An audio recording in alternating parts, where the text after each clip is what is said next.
Shinasha, Shinasha, Shinasha, Awe Hojona Wayahe, Neya, Ahla Ahla Gona Sha, Ahla Ahla Gona Sha, Shinasha, Shinasha, Shinasha, Awe Hojona Wayahe, Neya.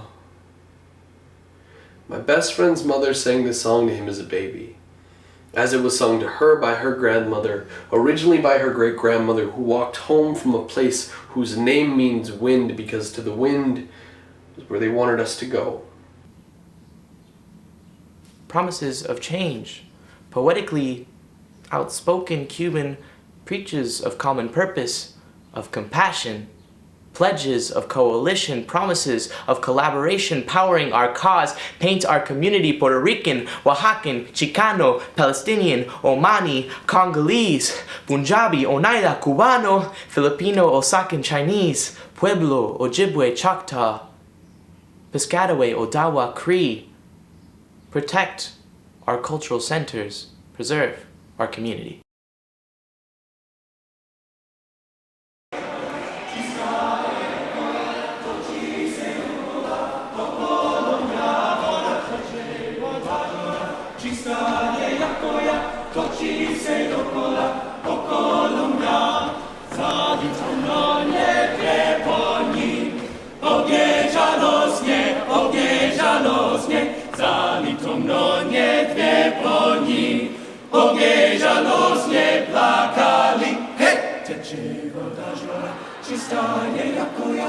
What they called détournement, which was to take phrases or ideas that from the past that had meant one thing and sort of repurpose them in new contexts, or sort of like switch the order of the words around or something like that. So one of Debord's famous détournements is actually a détournement of a famous line from André Breton in the Surrealist Manifesto, where he says that he wants to put poetry in the service of the revolution, and so Debord turns it around and says that he wants to put the revolution in the service of poetry, so that like poetry would sort of cease to be about making poems and cultural objects and aesthetic artifacts, and would actually sort of like be the thing that exists on the other side of the revolution or something.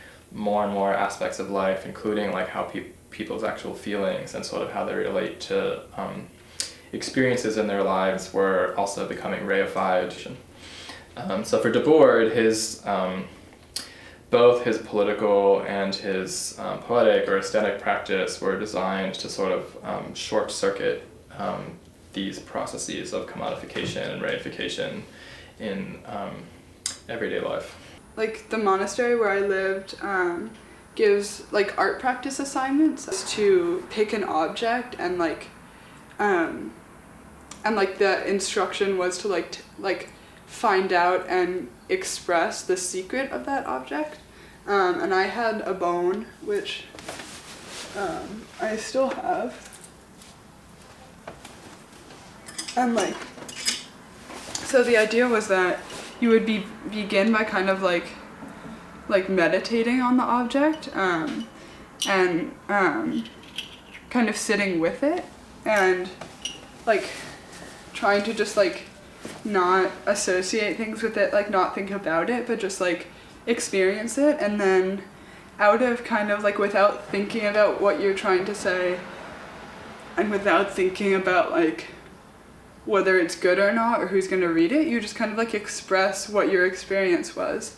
And like Zen Buddhism, which is like what the monastery where I lived is part of, is this idea of like, what's it called? Like intimate language, which basically means that it's like language which is directly evocative of reality without like the mediation of conventional meaning. The commodity fetish causes what are actually social relations to appear as reified objects. When poetry is authentic, when there's a kind of like intimate language phenomenon happening, it fills the role of example that like previously kind of violent poetry was filling. And like by violent I mean like perpetrating various like marginalizations or like silencing various like groups, or even just enforcing a way of interacting with the world as a subject, like among objects. And so when we have poetry that like engages its kind of topic in like a really authentic, honest, and like relational way, that it's not about the poet, it's about like the poet and the object of the poetry, then I guess in some ways it can teach people to kind of be that way, like learn to like really see and be with things from like reading poetry, which comes out of really seeing and being with things. And then the marginalization happens because of like a certain subject-object relationship that we hold as a society, which is that like you're a subject and other things are objects. And like even people, I think in a lot of ways we objectify, like not just like in terms of like physical beauty, but in terms of like not engaging with them in a way that's constantly and almost like painfully and like really authentically aware that they're people. I started with Oye last year, and I started just because I had a lot of friends in the group. And Oye for me just offers this amazing expressive outlet because it's a space where we can share kind of our most intimate stories and where we feel comfortable sharing our most intimate stories. A lot of the poetry that gets performed is kind of the final product after a lot of work and after a lot of editing, but like when we are together in the space, we present a lot of poetry that never gets performed. We present poetry in its kind of raw and uncut way. And so it's extremely cathartic to just kind of be with a group of people and to be very real in a place that generally promotes kind of like, I'm doing great, like, I am not struggling, like, I'm having a great time here at Yale, which is not necessarily the case. You know, it's okay to be open and honest about the challenges that you face, and also the joys that you share in this space. All poetry is one of objection. The function of poetry is like a steam valve for frustrations. It's where I or the poet or you expresses dissatisfaction with the current state of affairs because it's not going to change tomorrow. A kind of exhaust valve theory of poetry, letting off steam. I could explain it as an attempt to create solidarity between people hoping for the revolution, trying to connect people in that way. I could explain it as just like as just play, as just a joy, a moment of joy. I don't always, or yeah, it's all of these things at different times. In retrospect, I guess that the thing that I felt when I started writing poetry was a kind of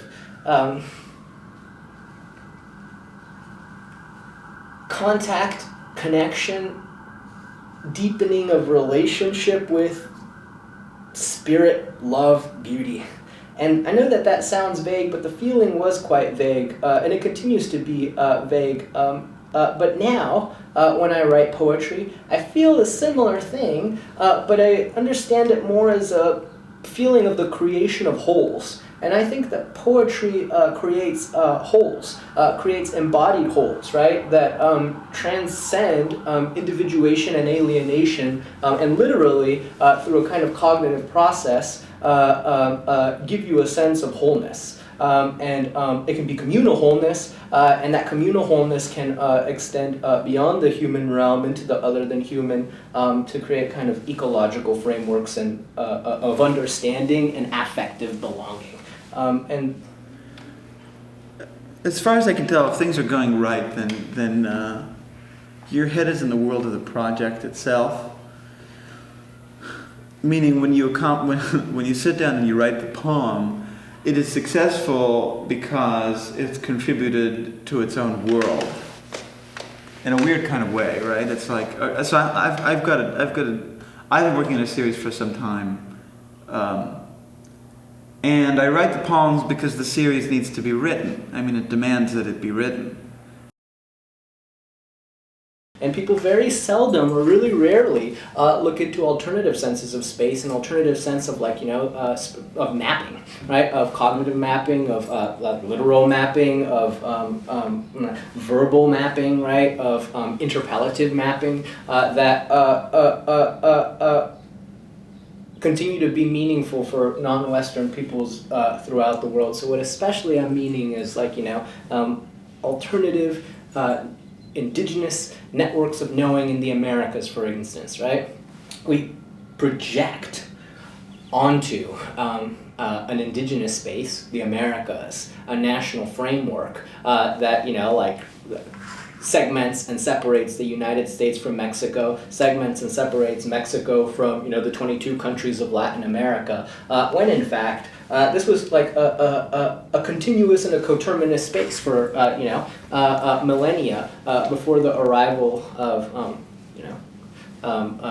European colonists and the transformation of colony into nation, right? The kind of rethinking of space that I try to do in my poetry is a push or a heave toward that other way of knowing that is non-nationalistic, not state-sponsored, and based and celebrating of indigenous cultural networks extending across the hemisphere in contingent, changing, and dynamic ways.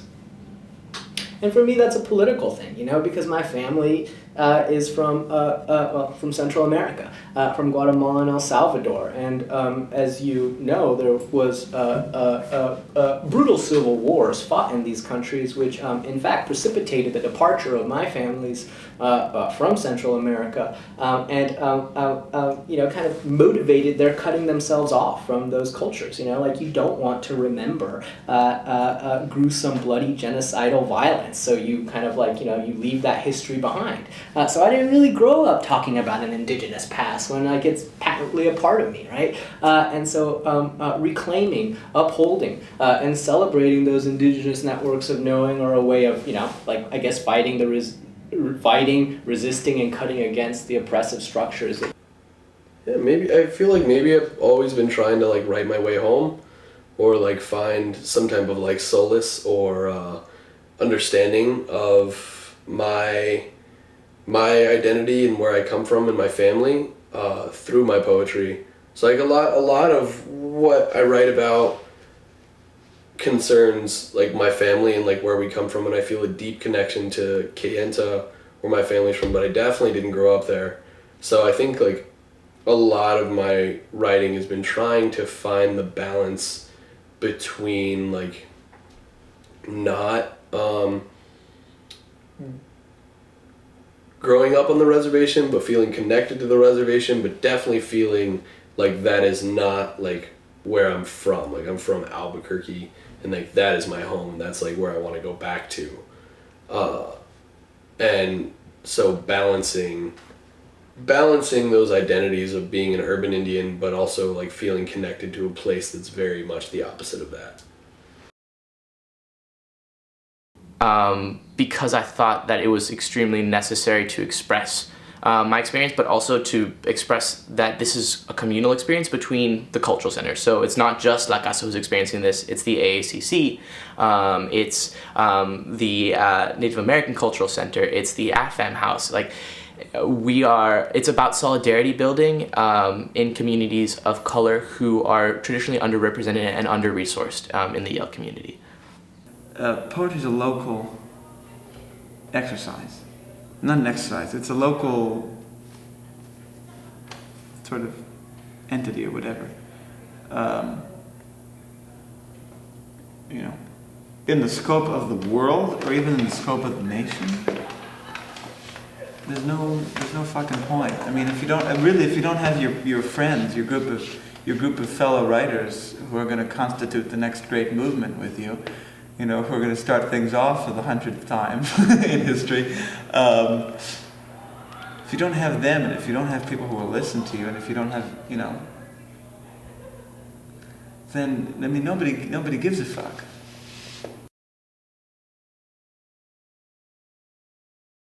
Your boundaries become less defined when you think that something is like a subject as much as you are. And I think that's why like there's like the trope of like, I guess couples is like being like one person but like two people are like being like one somehow, because like I think that our idea of intimacy is very much about like losing your like boundaries of selfhood. I think that that's something that we need to do on a really radical scale, and I think poetry that does that can like teach us to do that. I find my courage with the people that I love. So friends, my fellow poets. Honestly, their courage brings out the courage inside of me. And it's just forming communities that I think is really important. Communities where, you know, you are comfortable sharing your experience. Someone is playing with someone else, that's about as human and present as you can get. And it feels so liberating from other kinds of relationships that people have with one another. I think maybe every poet needs to work it out for themselves, like kind of what their verse needs to do to be kind of like free. But I think that it's important that people do write verse in society in general, and like that people make art. I think that like no matter what, no matter if it's good, no matter if it's like kind of thinking about its role for society or not, it like serves as a kind of mirror. It really empowers, like it gives a voice. Like it physically demands that you listen to our stories, and that they are tied with our physical presence on stage, with our bodies, which I think is really necessary. Because a lot of time, like you'll write articles and things like that, but a lot of activism is putting bodies on the line, and I feel like spoken word is in that tradition because you're not only sharing your story, but you're standing in front of a crowd. Audre Lorde said that caring for myself is not a form of self-indulgence, it's a form of self-preservation. And I think like that is very foundational to like the work that I do, in that like if you know, with all these forms of systematic oppression as they marginalize communities, like just taking your care of yourself and making sure that you're healthy and you are able to take care of yourself and others around you, like that is a huge form of resistance. Just like surviving, especially for Native people who are like, I think like 1% to 2% of the population, like just having a next generation is a huge step. So anything beyond that is just monumental.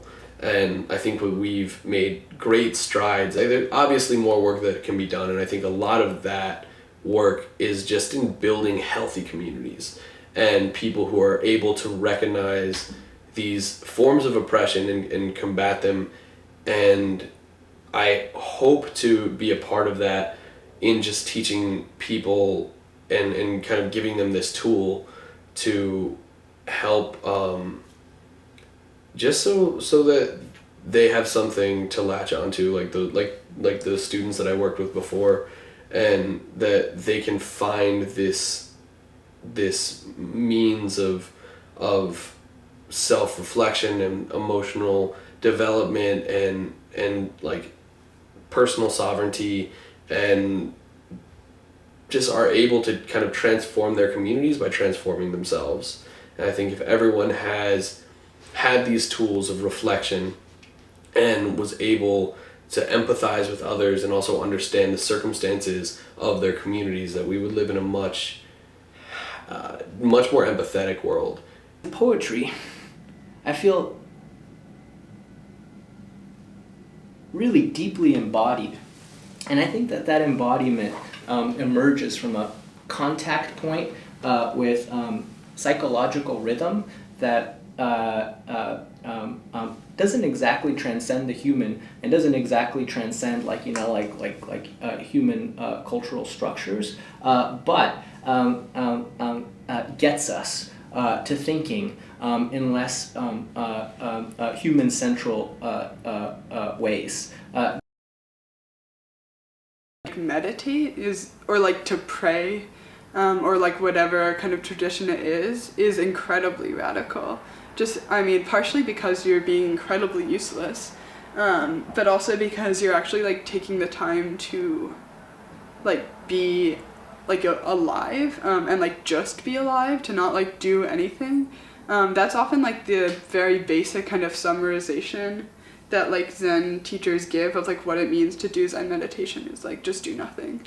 Like first do no harm. And I think that's kind of the spirit of it in some ways, like learn to do nothing, because like so much of what we do perpetrates violences in some way or another, especially like in our relationships with people, but like clearly in our relationships with the environment, and like with like domestic animals, or like I feel like there's almost nothing that's exempt. Good friend of mine, Janaris Garcia, and I, we organized this Spoken Roots tour, and our spring break of our freshman year, we toured around the Navajo Nation teaching these poetry workshops and doing like the same exercises of like identity building and emotional development, because the idea was that if students have something that they can connect with in a way that they can do some self-healing and self-counseling, then like through them they'll be able to better their communities and their surroundings, because they can recognize, I guess, like inner beauty and outer beauty, and find a way to negotiate their circumstances with a reality that they create for themselves, despite like the systematic institutions that kind of like, or I guess like the systematic oppression that marginalize these communities. Because we do not live single issue struggles, because we do not live single issue lives, you know? And so like we can simultaneously represent our culture and heritage while also talking about sexual assault, while also talking about mental health issues, because we are complex individuals with multifaceted stories to tell. And you can't really separate a poem from its circumstances.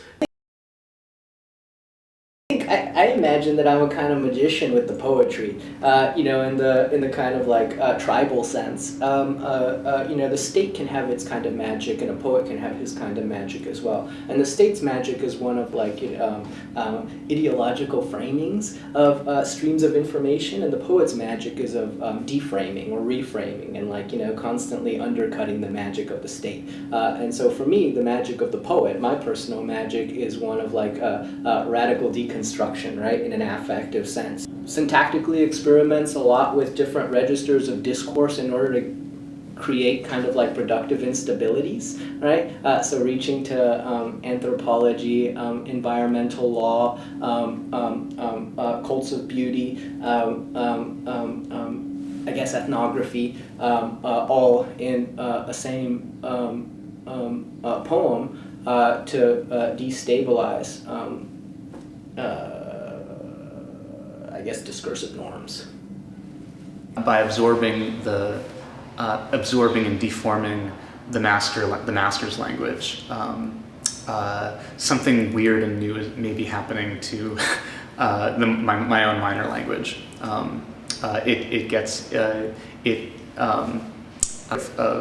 a kind of cultural cannibalism, where in a post-colonial society, the post-colonial poet eats, as in does violence to, but also absorbs literally the culture, the language of the colonizer, digests it, and it becomes him or her. To play with someone else's words, to actually refrain on them, to pick them up and reuse them in a way that they mean something totally different, i.e. not predicted by their initial usage, but to have meaning added to them. That is kind of like the thing that might make that human feel that he was being related to not by a machine, but by a real person, and in a reciprocal, non-instrumental relationship. I'm not optimistic that anything playful and enjoyable can resist being turned into a commodity. I think that, you know, Yale is a very complex institution, and while it has been involved in systems of oppression, you know, you talk about the founding of Yale, like Elihu Yale, like East India Trading Company, and like the whole colonialism that was going on there. You talk about Yale's current involvement in like fossil fuels and its refusal to divest. I think that Yale can often be painted as this oppressive force, But at the same time, it is giving us space to talk. Like like you said, it's a privilege to share your stories. And I wouldn't have gotten involved in spoken word if I hadn't come here to Yale and seen a lot of really interesting and empowered students share their stories and be inspired by them. What I think people can do is what people have been doing in Oakland and Greece and Ferguson and Baltimore, which is refusing to play the game of politics as usual. And that is why, nothing has ever changed without, students voicing their work. And that is why I continue to write poetry that is personal but also political, because I want to see a better Yale for my freshmen. Like, I'm a Froco, and like I want my freshmen to have a better experience here than I did.